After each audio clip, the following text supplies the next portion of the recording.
Welcome to CXD, the podcast from Engine, where we explore the art and science of reimagining customer experiences. Now, AI is no longer just a tool, is it? It's becoming a force that will fundamentally reshape how brands serve their customers. From chatbots to agentic AI, we're moving towards a future where machines don't just assist, but actively plan, decide, and act on behalf of customers and businesses. So, in this episode, we're diving into how AI is transforming customer service, what it means for the companies delivering it, the people experiencing it, and the industries being reshaped by it. We'll explore the shift from reactive support to intelligent, proactive services, the ethical dilemmas AI presents, and whether businesses will gain or lose customer trust as a result. My name's Oliver King. I'm a managing partner at Engine. Welcome to CXD.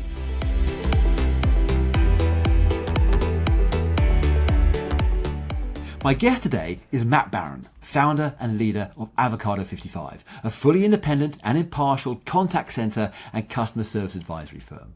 Now, Matt is known for his straight-talking Yorkshire approach, and he's been shaping customer service and experiences for nearly 30 years, dating back to when contact centers were still just called call centers.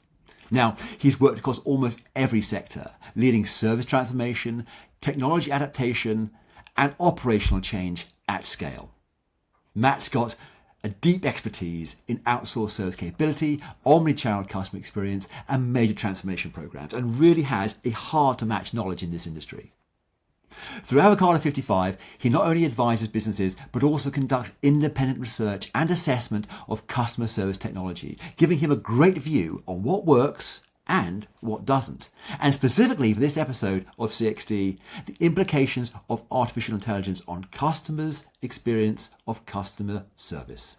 Matt, great to have you on the show. Welcome on board. AI has been part of customer support for years, from the early days of interactive voice response systems to chatbots and today's more sophisticated generative AI models. Now, for each of these, we've seen how it's changed how customers engage with brands, but it's also shaped their frustrations with automated services. And now we're seeing the rise of agentic AI, systems that don't just generate responses, but can access, plan, and execute solutions in real time. This isn't just another step in automation, it's a shift from reactive AI to really proactive AI, which acts on behalf of businesses and customers. Now, this evolution raises critical questions. What do these changes mean for the delivery of customer services? What new capabilities and risks does agentic AI bring compared to chatbots and more regular generative AI? So, Matt, to get into this, perhaps could you start off by breaking down what you see as the key differences between chatbots, generative AI, and agentic, and critically, how does this shift impact the way customer support is delivered?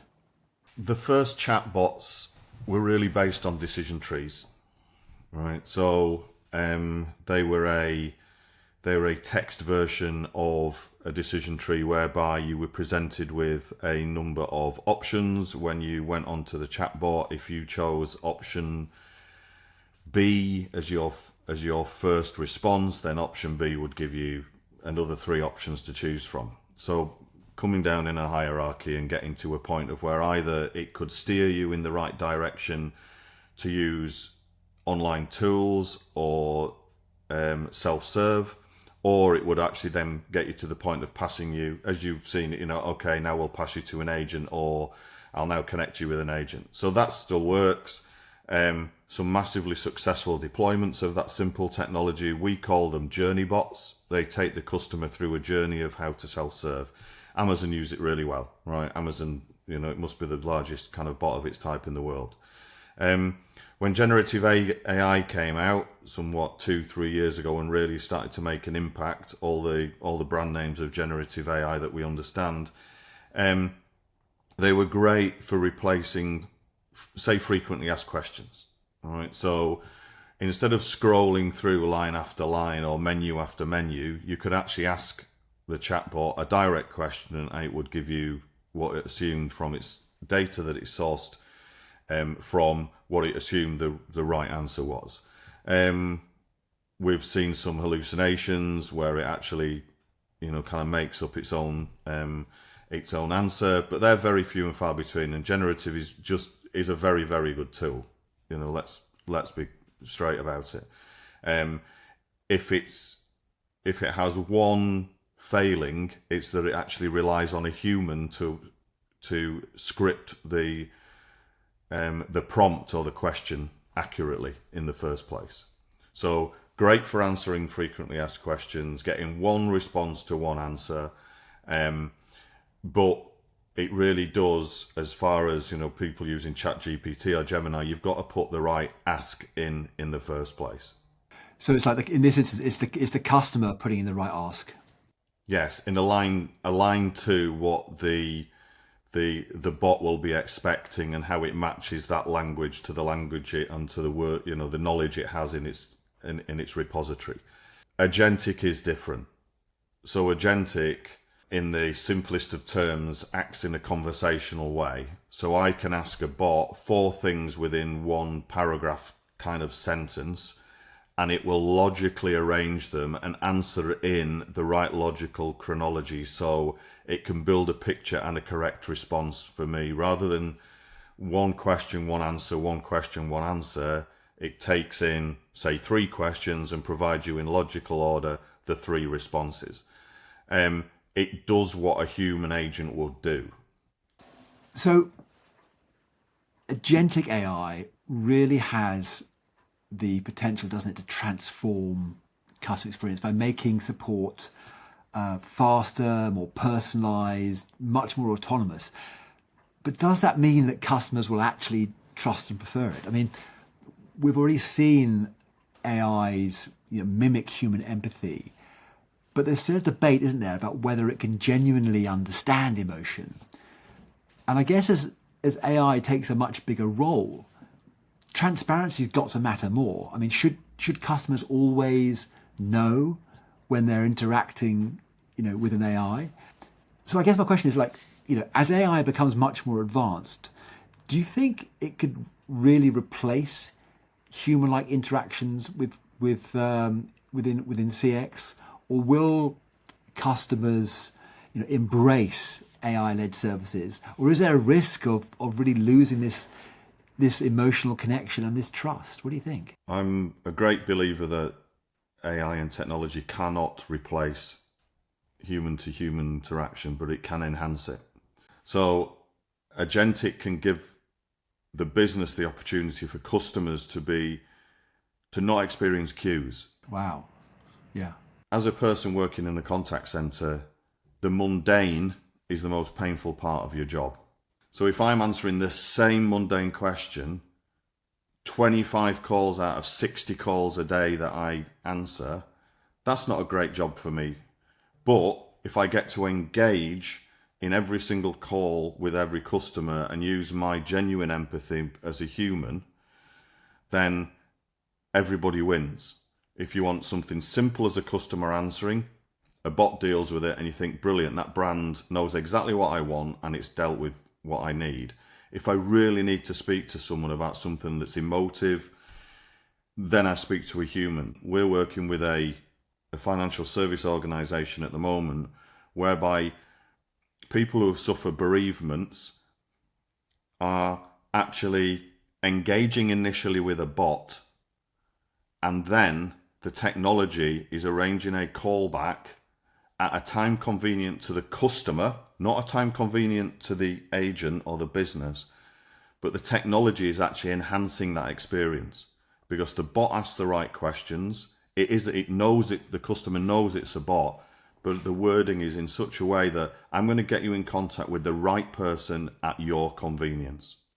So that is a much more powerful experience for the customer, aligned with exactly where they are emotionally. They don't want to hold on a line waiting for someone to speak to someone about the fact that their partner has passed away and they need to transfer some finances or whatever.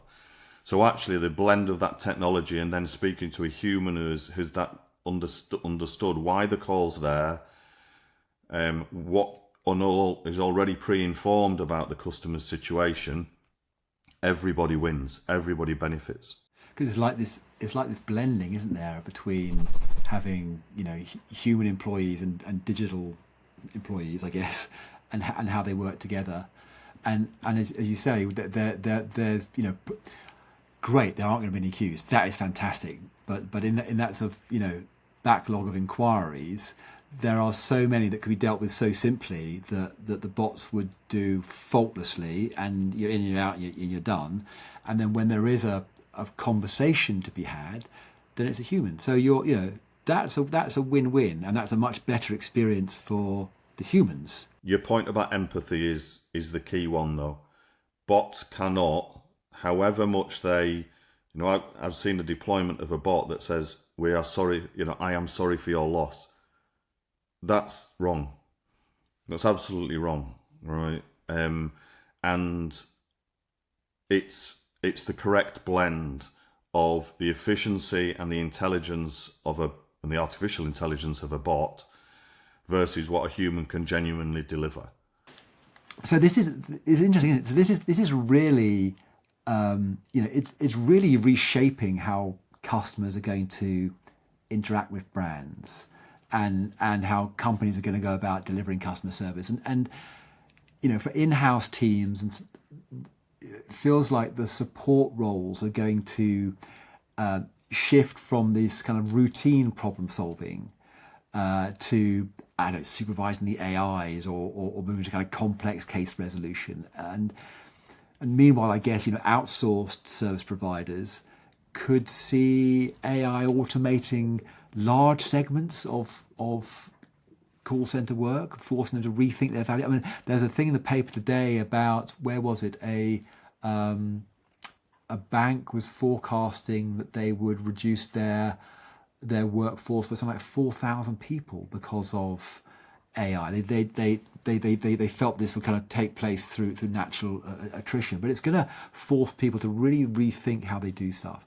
And I guess different industries, aren't they, are going to adopt AI at different speeds. So finance maybe and healthcare are going to face regulatory hurdles, and they might be slower doing it, whilst retail and travel might be able to move much more quickly to use AI for personalization and self-service experiences.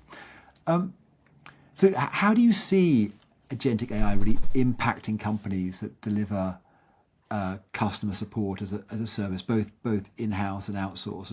Will businesses need to rethink their service models entirely? I suppose the diplomatic answer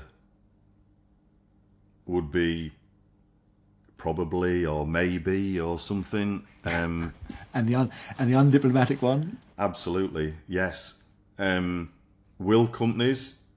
I think it's going to be there will be people who at this stage will want to be at the bridgehead, will want to embrace what agentic brings.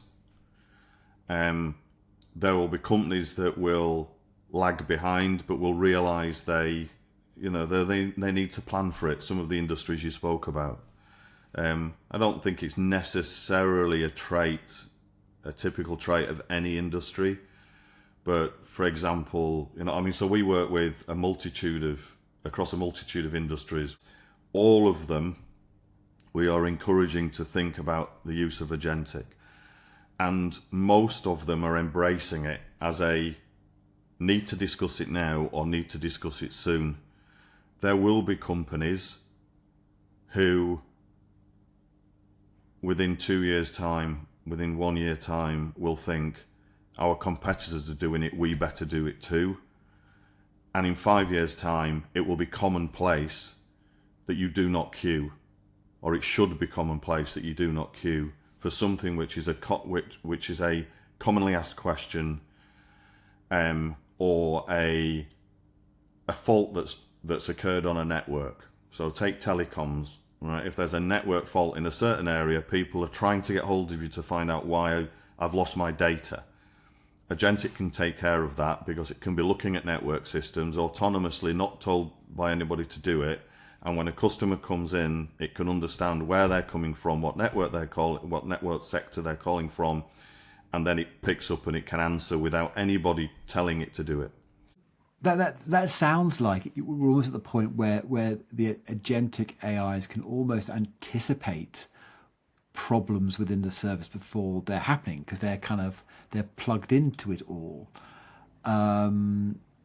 Is that the case? Yeah, so there's a US bank at the moment trialing fraud identification using agentic bots. So they're having bots actually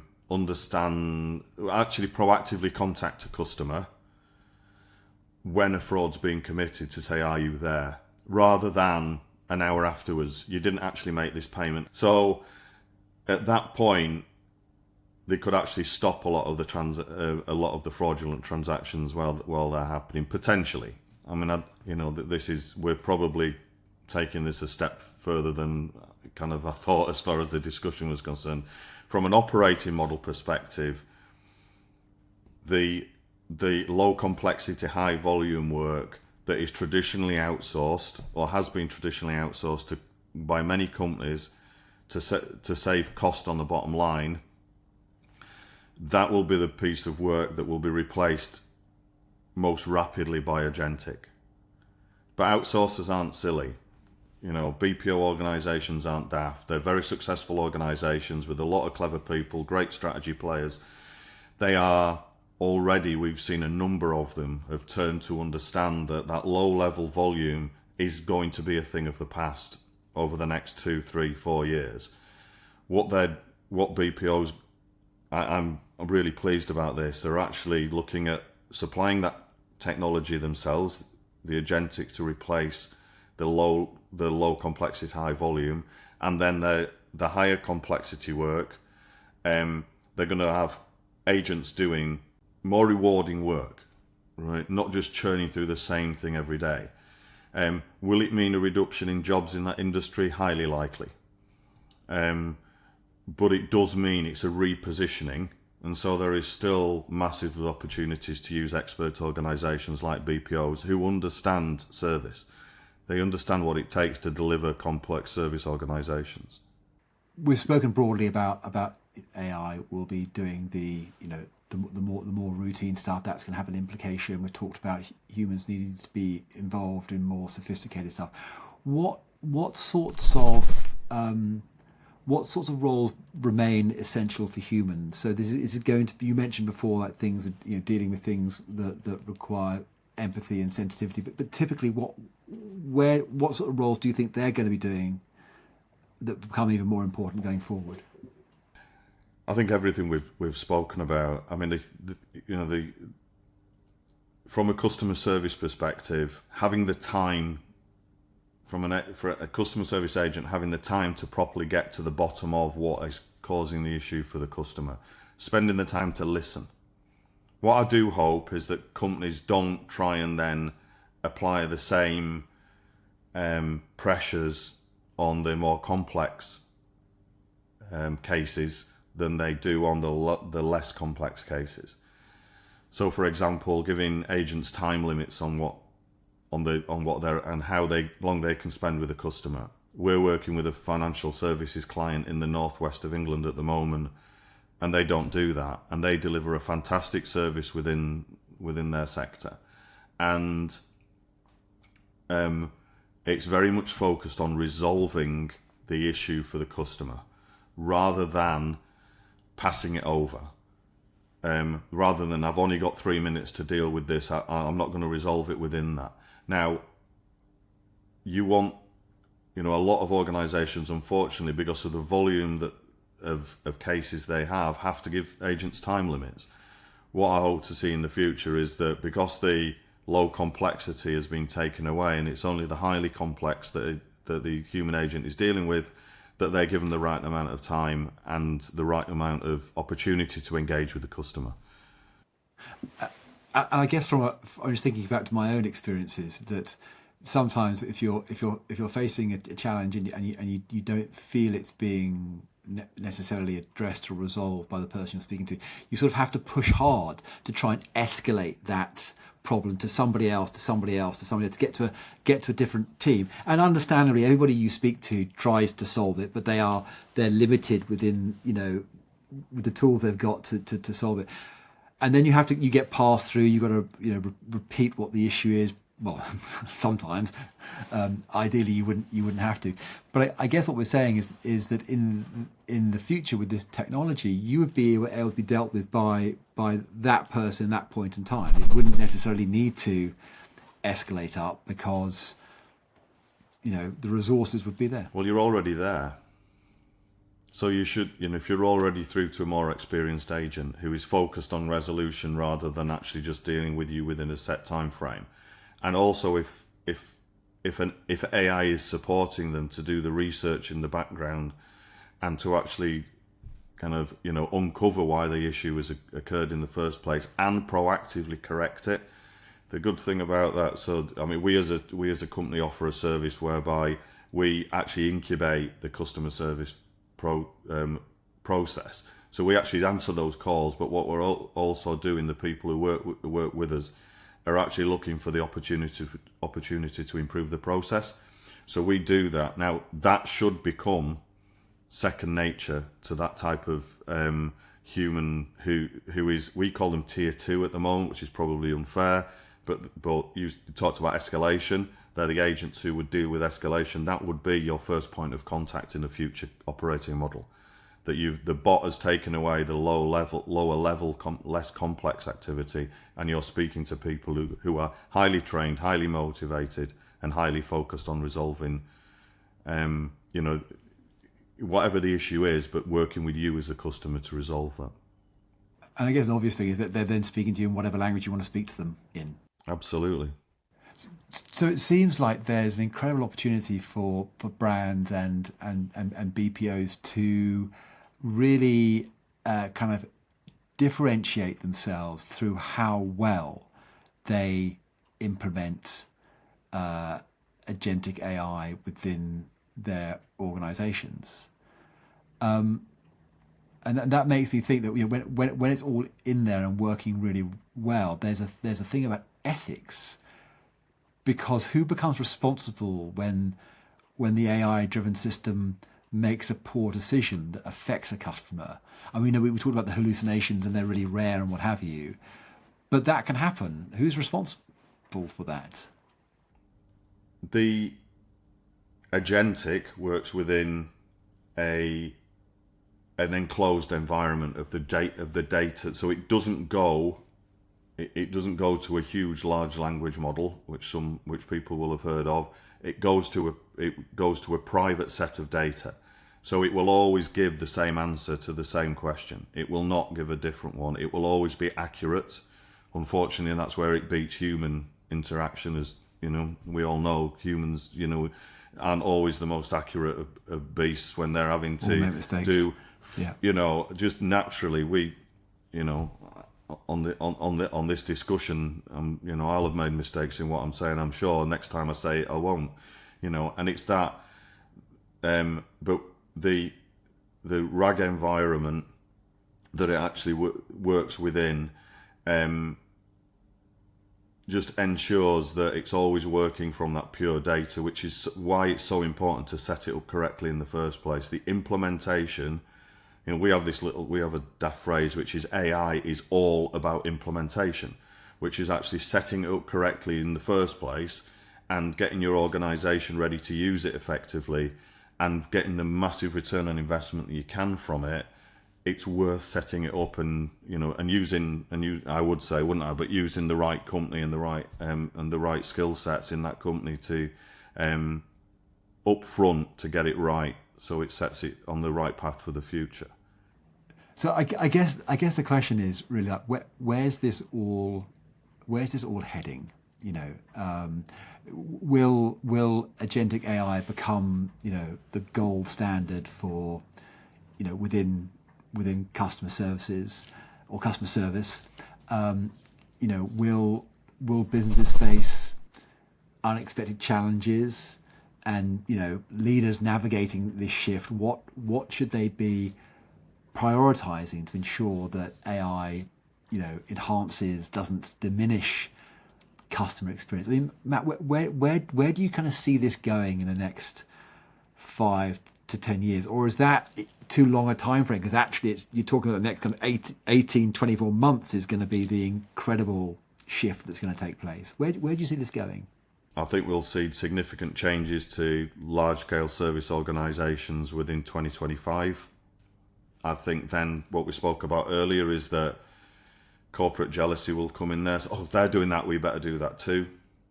There will be companies that are slower to adopt, but will adopt more thoroughly and will have a lower risk profile as to how they're actually implementing. So I think between 1 and 3 years we will see a fundamental shift in how agentic AI supports and enhances the delivery of high level, good quality customer service. You said gold standard. That level will be enabled by agentic AI. But Matt, doesn't this? I mean, you've been in this industry and involved with change and transformation for 30 years, but the sort of the scale of change that we're talking about here and the time frame, within 2 to 3 years, surely there comes a point where that almost becomes too fast to imagine. Just from a change management transformation point of view, making that much change in such a narrow time horizon has fundamental challenges. I mean, do you think that the humans are up for making that change that quickly? I mean, just as from a project management, transformation, change management perspective, what are the challenges of actually embracing that? This is all absolutely new stuff for people. It's going to be really hard, isn't it, to kind of do things that quickly? Years ago, the people change side of it was easier than the technology change side. I think we're now seeing a flip. So there's 3 things that come to mind when you say that. There's the IT change, there's the implementation of the technology, there's managing all of this change, including the third part, which is the people change bit. Organisations aren't used to the rapid change that this could bring. And planning it correctly is the number one risk, I think, that organisations will fail to embrace or realise. Again, we're talking particularly with 2 organisations who are about 500 customer service agents.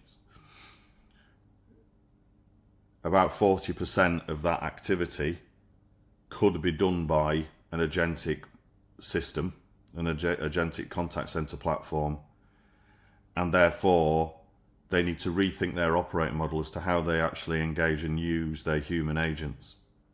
And we're encouraging them to look at growth, look at higher qualities of customer service. And that's been embraced by both companies. So it's a bit of a journey to understand how it can. Not rushing towards it, but testing it, making sure the right processes are being kind of used for the proof of concept, and actually building it methodically, pragmatically, so that way you can understand what's required in your change journey. The actual change management side, I think, is the really exciting bit. The UK is full of great change managers and change leaders, right? And it will bring a greater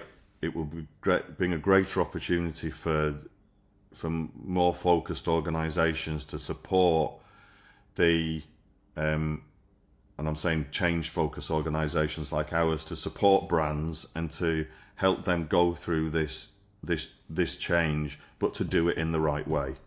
And that's the important thing, is that you don't rush into it.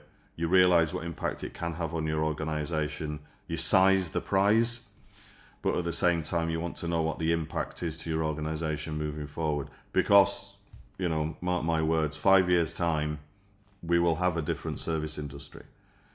It feels as a sort of like a dichotomy, because on the one hand, very sensibly, you're kind of going, not you, but one is going, to leaders, like, don't rush into it, think it through, plan it out, and then do it.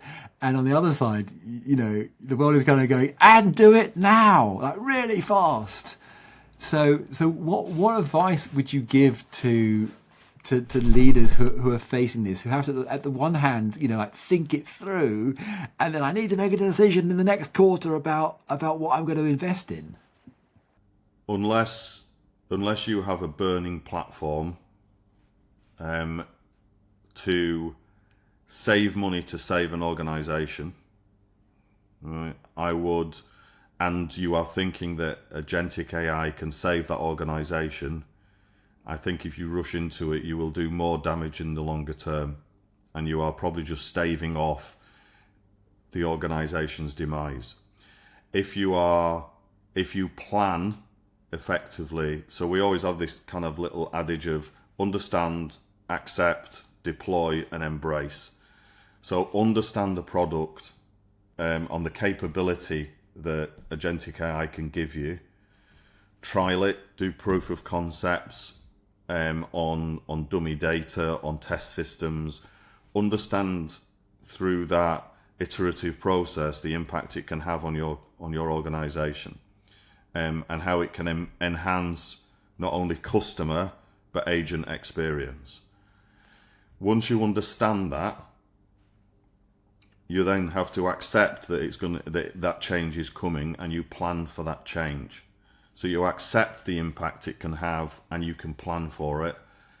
Then deploy in the right manner, phased approach, and then once it's deployed, embrace it. So actually make it work for you. Make the money you've invested in it. So the AI companies, the agentic AI companies that we've whittled down to a very small group that we think are the ones that, for our typical customer base, will bring the greatest value and be the best to work with as well. They're all quoting between 50% and 70% savings versus the typical cost of a UK frontline customer service agent.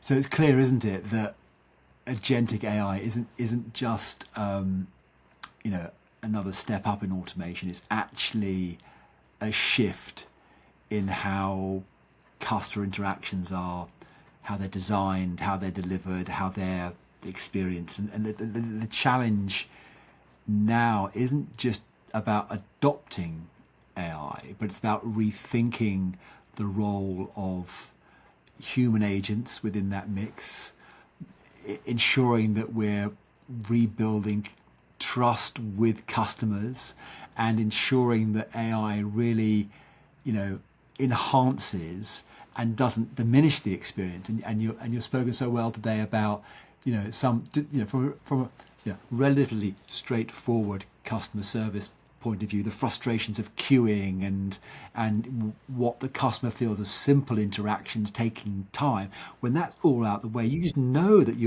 the satisfaction scores of how people are being dealt with are going to go up incredibly, which is amazing.